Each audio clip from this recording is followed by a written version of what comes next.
A heart attack had left Michele de Leeuw unconscious and reliant on hospital equipment to keep her breathing. With almost no chance of her recovering, husband Karl was left facing a terrible decision.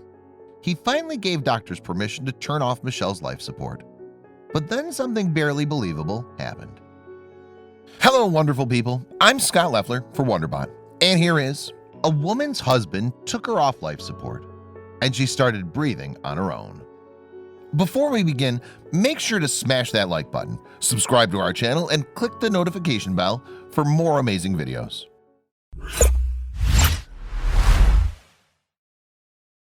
Michele and Karl de Leeuw have been wed for more than 26 years. They reside in Sterling Heights, Michigan, and have 2 grown-up children. Their daughter goes by the name of Myles and is 24, and their son Jake is 3 years her junior. The married couple were spending a day at home in August 2018 when, out of the blue, tragedy struck. One moment, Michele and Karl were simply enjoying spending time together. The next, Michele, 57, began to show signs of cardiac problems. A heart attack is classified as a medical emergency and occurs when the blood flow the heart receives is restricted, often as a result of a clot. Symptoms can include chest pain, breathlessness, and dizziness. It's also common for sufferers to experience a heightened sense of foreboding. Although it's possible to recover from a heart attack, sufferers may experience long-term damage to the heart muscle. According to the UK's NHS website, problems such as the heart muscle rupturing or a cardiac arrest can also arise very quickly after the attack. What's more, these serious effects can very easily prove fatal. On that fateful day in August, Michele stopped breathing shortly after the heart attack began. Naturally, the emergency services were quickly summoned. Nonetheless, an agonizing 15-minute wait lay in store for the pair before paramedics arrived on the scene. Now, in everyday life, a quarter of an hour doesn't seem like that much time. However, the moments that follow immediately after a person stops breathing are crucial. This is because if a person stops respiring, then their body is no longer receiving oxygen. The brain is particularly sensitive to being deprived of oxygen. A study cited on the American Association of Critical Care Nurses website shows that once oxygen levels in the blood are reduced, brain cells begin to die off within 5 minutes. Furthermore, once 10 minutes has elapsed, the damage caused is extremely likely to be irreversible. When the paramedics arrived at Michele and Karl's home, they did everything they could to give Michele the best chance possible. Despite the 15-minute wait, the Sterling Heights crew did their very best to resuscitate the 57-year-old. She was then taken to St. John Markham Oakland Hospital in Madison Heights.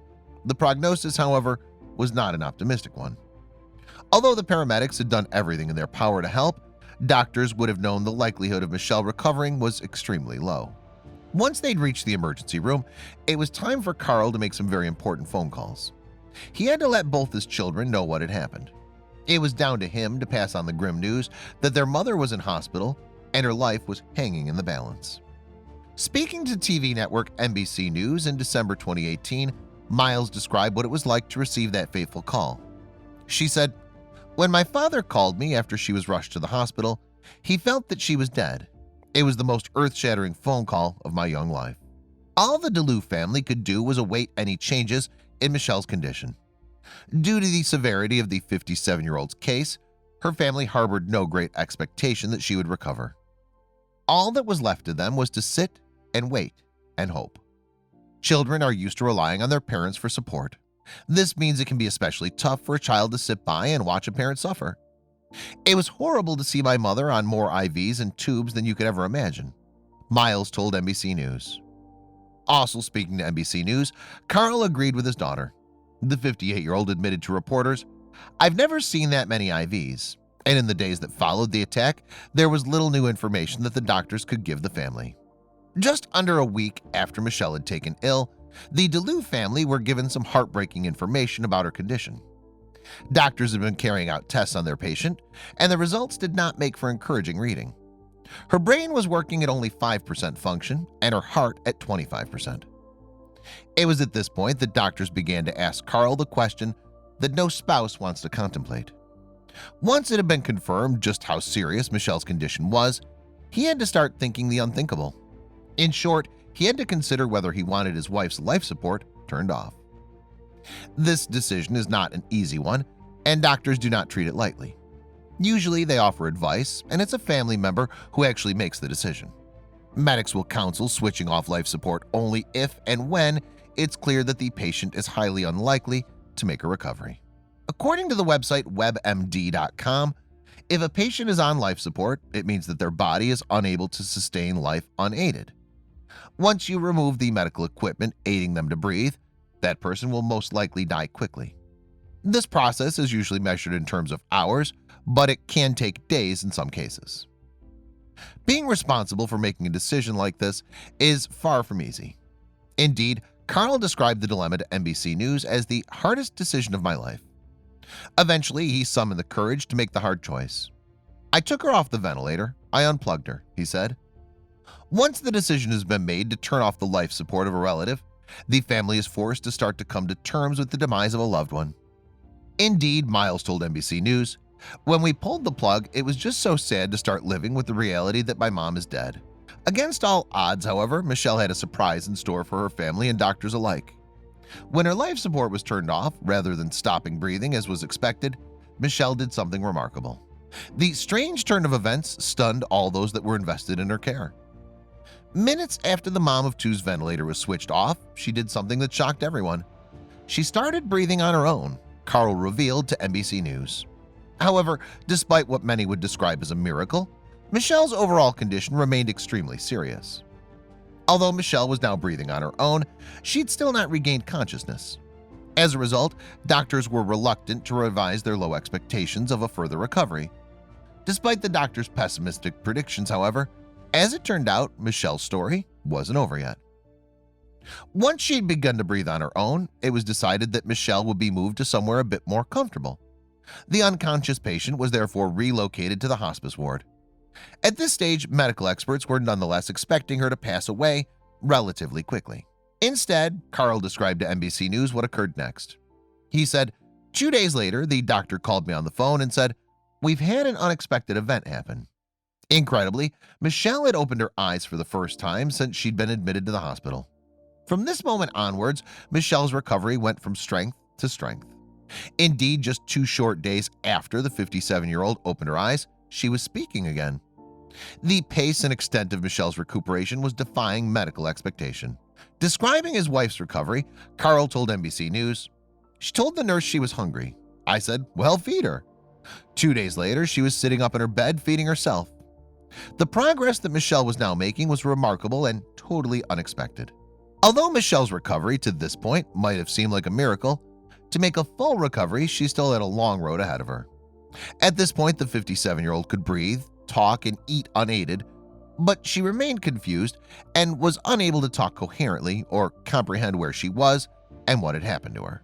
The next step was to try various treatment options to assist Michele on her route back to full health. Even though doctors couldn't be sure how fast the heart attack victim would recover and to what extent, they were able to give her the best chance they could. Michele has since undergone open heart surgery, as well as both physical and speech therapy, in a bid to return her to her former self.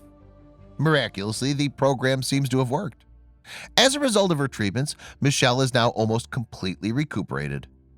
Not only did Michele's condition improve drastically in the days following her surgery, but soon enough she was able to leave the hospital altogether. And there was a sweet twist of fate in the happy days timing. Michele was allowed to return home on her and Karl's 26th wedding anniversary. Unsurprisingly, this turn of events led Karl to think more deeply about the true meaning of his wedding promises. Speaking to NBC News, he related how the phrasing of their vows had seemed so much more poignant in the 4 months following his wife's heart attack. For richer, for poorer. Well, Karl said that their marriage had certainly survived money ups and downs in the past, and more recently, their bond had remained strong in sickness and in health. He continued, "For me, though, I don't think there are a lot of couples who can pass that last one, till death do us part." In December 2018, Michele was honored with the Sterling Heights Fire Department's Survival Coin. This happy occasion also gave Michele an opportunity to meet the paramedics who had treated her at the scene when she had her heart attack. She was doubtlessly delighted to be able to thank them face to face. Michele's tale is one of the few rare cases of patients making a full recovery in defiance of medical expectations. Another similar story is that of Scott Marr, a 61-year-old father from Omaha, Nebraska.